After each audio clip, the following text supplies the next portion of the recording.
Hey, so I'm Ella from Ella&Co, and I was working with Year 10 and introducing different techniques and different ways of thinking about movement, and it also complements their GCSE syllabus, so thinking about different ways they can creatively move and use different choreographic tools, and really challenge their thinking about the way dance is made and dance can be performed, and they did really, really well. We found that the choreography has really helped because we have to do it as part of our GCSE. Yeah.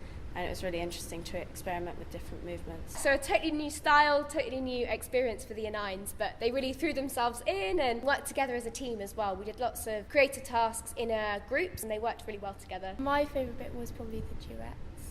Yeah, me too. Yeah. I like the way that it was different from the normal dance that I do. And I like learning new things. I liked all the different roles we learned. It was just different styles. Really good attitude. All the students really just threw themselves into it. Really enjoyed it. Yeah, it's quite tight.